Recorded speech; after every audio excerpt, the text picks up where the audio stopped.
This is NDTV.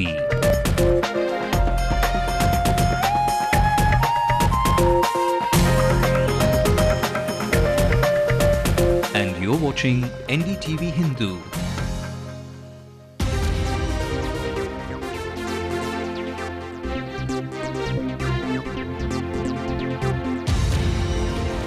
Civil Services heads the MBA way. The road-based prelims scrapped in favor of an aptitude test. The threat to Thanjavur temple subsides for now after the Madras High Court stays the Bowell project. Its most scathing attack yet on Karnanidhi. CPM General Secretary calls him anti-Dalit. Is the CPM getting close to a mark? Another shocking case of dishonor killing in Tamil Nadu. This time a father kills his daughter just a day before the wedding. Installing CCTV cameras in pawn shops will soon be made mandatory across Tamil Nadu, say top cops. Well, we know these men are at odds, but shocking details emerge of how the IPL bids were tailored by both of them. Well, of course, the big story of Srinivasan and Lalit Modi, thick and fast allegations flying against both of them that they were in collusion before we know that they actually were at odds with each other. All those details coming your way, but before that, let's have a look at what else is making headlines in India and across the world. Thousands of farmers flood the streets of Delhi, say they do not want the Yamuna Expressway project to impinge on their rights. And Rahul Gandhi reaches Odisha after the Vedanta project is scrapped, all in a bid to gain brownie points. Don't fire at them, don't even lathi charge them. That's the Prime Minister's brief to security agencies against Kashmiri stone pelters. A major embarrassment for the judiciary. Look at that, 5 judges caught cheating in an exam. After inflated bills and egos, the Commonwealth Games is now hit by a khadi scam. And Mother Teresa, 7 years after being beatified, she's still waiting to be called a saint. Well, in a significant move, the government has agreed to a proposal to introduce the Civil Services Aptitude Test to also be called the CSAT in place of the Civil Services Preliminary Examination. Now, this was announced by the Minister of State for Personnel, Public Grievances and Pensions, Prithviraj Chavan, on the floor of the House in Rajya Sabha. Now, in the Civil Services Aptitude Test, one of the optional subjects which a candidate could have chosen out of 23 optionals has been replaced with a common paper on the aptitude basis. Now, the syllabus of CSAT, though, is still being worked out. The government will shortly notify the new scheme of the examination and also give details of the syllabus.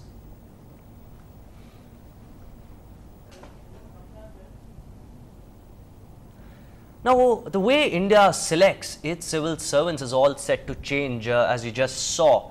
Now, but are Chennai civil services aspirants really ready for the change? Are they ready to break away from the system that they've groomed themselves for? What about those who've just started preparing? What about those who are in their final attempts? What about the IAS academies who will have to change themselves drastically to continue making profits? Zoya Thomas does a reality check. From next year, the Indian Civil Services preliminary examinations attempted by nearly 1.7 lakh candidates will have a new format. The candidates hereafter will have to take 2 objective type assessments under a Civil Services aptitude test. But Chennai Civil Services aspirants don't seem to be happy with the changes. Of course, we welcome changes. We need changes and we want to adapt to changes. But change in all of a sudden, within days, and which is even not clear, will surely affect the psychological status of the student who is going to an examination. Bringing out apps paper is going to give more advantages to managing students, engineering students who are all obviously involved in it in this process. But those who are not from the engineering and management area and those who are preparing it from past many years, so that they're going to be much affected with it. Some coaching institutes say the system should be implemented after a period of at least 2 or 3 years. They say the new system is biased in favor of urban students. Students who are left out with few attempts in the subsequent years, they are literally shocked because of the insecurity feeling they have got. If they don't clear this year, at least if the current pattern is continuing, then they can make it in the next attempts. But with the introduction of civil services test in the very next year, then it has come as a shock for them and they are in a sense of little bit of disbelief also. While some aspirants have welcomed the change, some feel that the new format is biased. But they all agree on one thing, that India's future Babus will have the right aptitude. With camera person Prabhu, This is Zoya Thomas for NDTV Hindu. Well, whether they will have the right aptitude or not, Zoya Thomas will tell us. She joins us live right now from the newsroom. A very good evening, Zoya. Now, of course, it's official now, although there were rumors in the air, reports were there in the air. What does it mean for the thousands and thousands of IAS aspirants who prepare for more than a year to give that prelims exam? Well, yes, Manish, that's the big question now. Basically, the civil service aptitude test, what will it contain?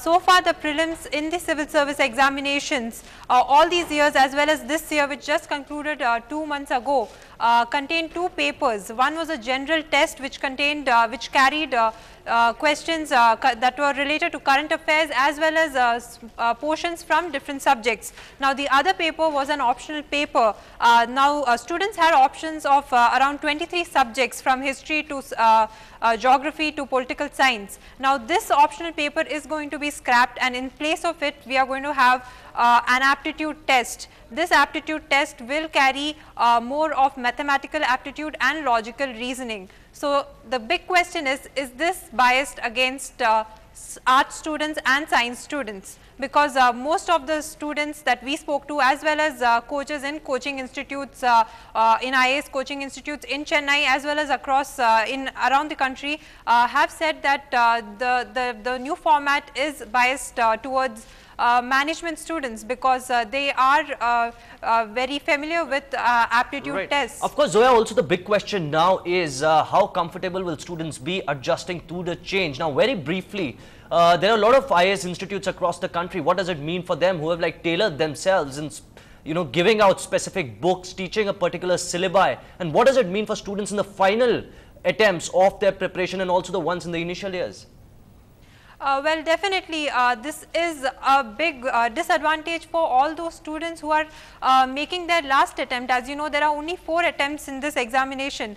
So, those who are making their 4th attempt next year will be at a big disadvantage, because for 3 years they have been preparing in a particular format, but next year they will be studying for a new format. Also, coaching institutes, they have been giving out material for coaching, for studying, even through correspondence for a particular format, for an optional subject. Now, that is being totally done away with. So, definitely something that has been done all of a sudden, and something that students are not very happy with. Right, absolutely. In fact, we can see the IAS heading the MBA way. That's what the new aptitude test seems to be all about. Thanks a lot, Zoya Thomas, for joining us live.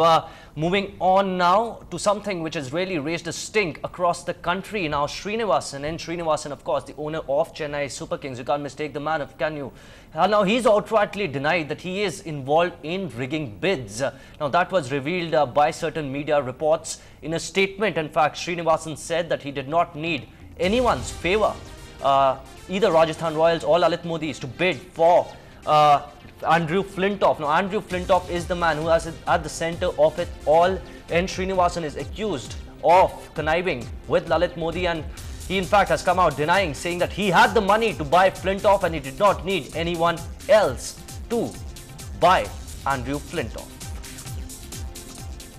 Now, however, despite Srinivasan's clarifications, there are big doubts, of course, in the minds of people who are questioning the very way these auctions were conducted. Now, NDTV is in possession of letters that suggest that IPL chairman Lalit Modi and BCCI secretary and Chennai Super Kings owner N. Srinivasan colluded.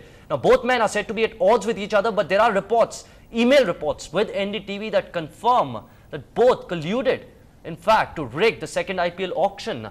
Lalit Modi, on a request from Srinivasan, got the Rajasthan Royals to opt out of bidding, that's the charge, bidding for Andrew Flintoff, even though Captain Shane Warne was very keen on having Flintoff. Now, Flintoff was eventually sold to the Super Kings. The letters also suggest that Srinivasan used his good offices with Modi and had his bidding purse of $1.85 million increased to $2 million.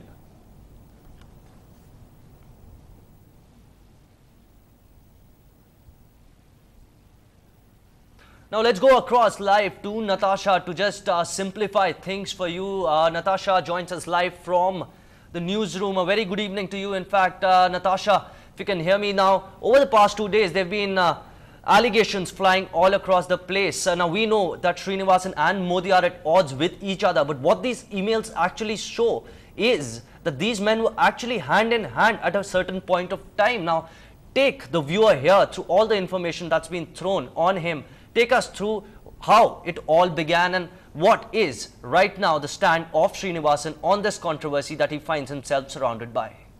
Yes, Manish, good evening to you as well. Now, N. Srinivasan, let's look at his situation as you said clearly.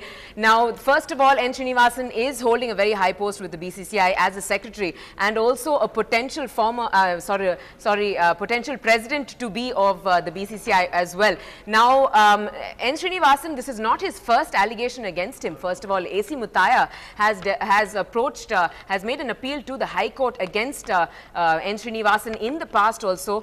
Those two appeals have been rejected before, and now it has been appeal has been made to the Supreme Court, and that hearing is coming up very soon. Now, N. Srinivasan was very confident, of course, that that case will pull through in his favor, but now that these allegations have come up, it will be very difficult for him to win the case, and definite nervousness is running in the Srinivas camp at this point. Now, of course, N. Srinivasan came out in a very normal standard defense mechanism, saying that they won the deal for Andrew Flintoff absolutely fair and square, and that they had more than enough money in their pocket to win that particular deal, really.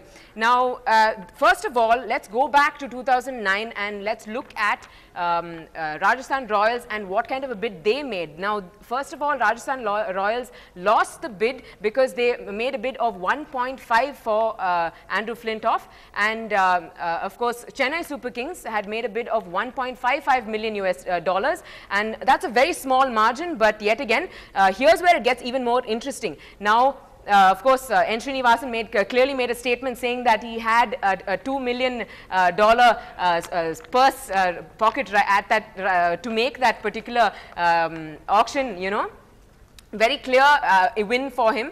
So now what makes it even more interesting is the fact that in the emails that NDTV possesses, of course, it clearly states that there was a 1.85 from $1.85 million, it clearly increased to $2 million, and that was the influence that Srinivasan had over Modi so that he could increase his purse bracket.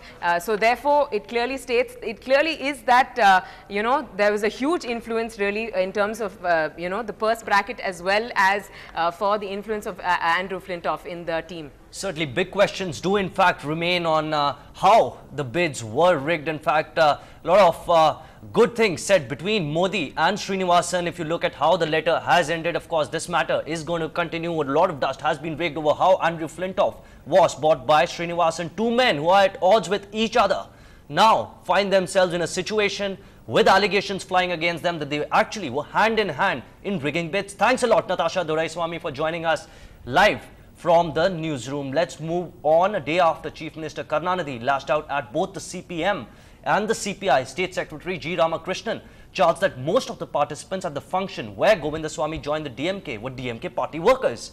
Well, that's a stunning allegation. He refuted Chief Minister's claim that the popular support for the DMK was on the rise. He even said that there is an anti-incumbency wave developing against the DMK. So all in all, CPM seems to have gone all guns blazing against Karunanidhi in a very uncharacteristic attack. This is the strongest statement yet coming from the CPM. Now, not long before, if you could in fact play it out for you, not long before, the CPM was a bit subdued in its outburst, but today it's gone all guns blazing against them. Let's listen in to what CPM General Secretary G. Ramakrishnan had said not long ago.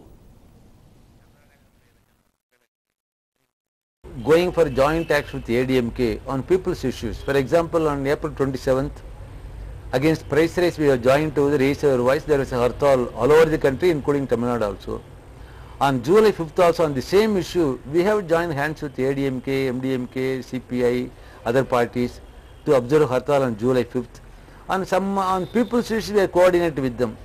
Right, in fact, there you heard G. Ramakrishnan of the CPM. Now that perhaps indicates that the CPM might actually be inching closer to the AIADMK. Now, no words were minced there to probably indicate that of course the AIADMK was in the consideration set of the CPM, but today's attack is a direct frontal attack on Karunanidhi. For more on this, let's go across live to Peer Mohammed, who joins us in the newsroom. Very good evening to you, Peer.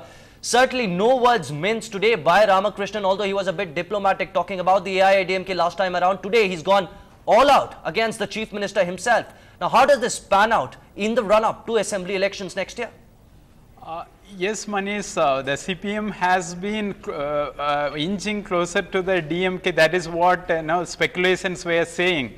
But after this Tirupur MLA's episode, Tirupur CPM MLA Govindasamy switched over to the DMK, with a big rally, Thanksgiving rally for Deputy Chief Minister Stalin in Tirupur, and yesterday a big extravaganza at Anna Arivalayam. He joined with quite a lot of cadres from his party. That is what the DMK claimed. But today, G. Ramakrishnan rubbished all that, as most of the men were from the DMK and there were few CPM people at the rally. And also he dismissed Chief Minister Karunanidhi's statement that DMK is winning popularity. All that is not true. And he says that DMK's popularity is on the wane. And he said particularly because of the anti-incumbency wave that is developing against the state government and the central government.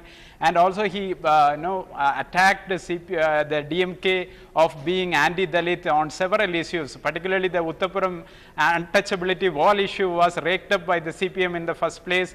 And he said when their office bearers protested in Madurai, the police manhandled them.